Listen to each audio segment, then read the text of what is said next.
இந்த பத்திலை கஷாயம் ரொம்ப சூப்பரான ஒரு திரவங்க. ரொம்ப குறைவான செலவு. உதாரணத்துக்கு 200 லிட்டர் நீங்கள் தயார் பண்ணால் வருஷம் ஃபுல்லாக அடிக்கலாங்க. இந்த பத்திலை கஷாயத்தில் இருக்க வேண்டிய முக்கியமான இலை என்ன அப்படின்னா, தும்பை இருக்கணுங்க, நொச்சி இருக்கணுங்க. இது 2 இருந்தால் புழு இருக்காதுங்க. எந்த பூச்சியும் வரக்கூடாதுன்னா அடுத்த மற்ற இலைகள் இருக்குது. எதெல்லாம் இருக்குது? முக்கியமாக கொய்யா இலை, நாட்டு சீத்தா, 3வது ஊமத்தை. இந்த இலையை இதோட வேறு எந்த வேப்ப இலை, புங்க இலையெல்லாம் சேர்த்துக்கலாம். இது ரொம்ப அடிப்படையாக இருக்க வேண்டிய இலை. இதை எப்படி அரைக்கலாம்? செய்ய நிறைய பேர் சிரமப்படுறாங்க. உங்கள் வீட்டில் ஒரு பானை இருந்தால் ஒரு 3/4 பானை தண்ணியை நிறச்சிட்டு கொதிக்க விடுங்க. ஒரு கைப்பிடி இலையை அள்ளி அதுக்குள்ளே போட்டு அமுக்கி விடுங்க. ஒரு 10 நிமிஷத்தில் பார்த்தீங்கன்னா அப்படியே நொதிச்சு போய் அப்படியே மிதக்கும். திருப்பி இன்னும் கொஞ்சம் தள்ளி உள்ளே போடுங்க, இன்னும் கொஞ்சம் தள்ளி உள்ளே போடுங்க. இப்படியே போட போட ஒரு குறிப்பிட்ட நேரத்தில் பார்த்திங்கன்னா ஒரு கஷாயம் மாதிரி ஆயிரும். இந்த கஷாயத்தை நம்ம ட்ரம்மில் நம்ம போட்டு வைக்கிறோம் இல்லைங்களா? நான் என்ன சொல்லியிருக்கேன், 100 லிட்டரு கோமியத்தோட 100 கிலோ இலையை கலங்க. 100 கிலோ இலைங்கிறது பார்க்க இவ்வளோ பெருசு இருக்கும்.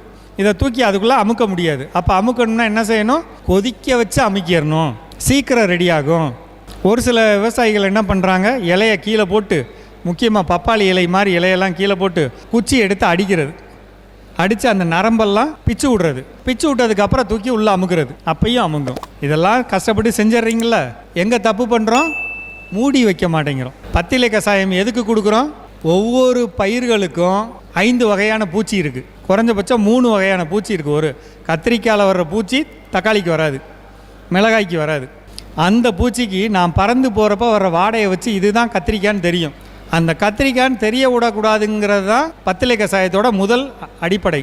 ஐயா நம்மாழ்வார் சொல்லி கொடுத்தது என்னென்னா, இதை அடித்தோம்னா அந்த காட்டில் அந்த வாடை வந்ததுன்னா இது கத்திரிக்காய் இல்லைன்ட்டு அந்த பூச்சி போயிடும். முதல் காரியம் போகும், கண்டிப்பாக போகும். 2வது, இதை அடிக்கிறப்ப இதில் இருக்கக்கூடிய அமிலத்தன்மை எந்த அளவுக்கு அப்படின்னா, நீங்கள் கை வச்சு எடுக்கிறப்பே உங்களுக்கு கை சுறுசுருங்கும். அந்த அளவுக்கு எஃபெக்ட் இருக்கும். அதில் மூடியை திறக்கிறப்பே மூஞ்சியில் அப்படியே என்ன சொல்ல, தலையை திருப்புற அளவுக்கு வாடை இருக்கும். மூடியை திறந்து கீழே வச்சுட்டு கையை வச்சிங்கனாலே ஒரு மாதிரி இருக்கும். அந்த அளவுக்கு அமில பொருளை நம்ம 10 லிட்டருக்கு 1/2 லிட்டர் கலந்து அடிக்கிறப்ப, நான் சொன்னேன் பார்த்தீங்களா, மோருக்கு இலையை கழுவி விட்டு எனக்கு வளர்ச்சி வரும்னு, அந்த எஃபெக்ட் கிடைக்கும். ஆனால் என்ன நடக்குது?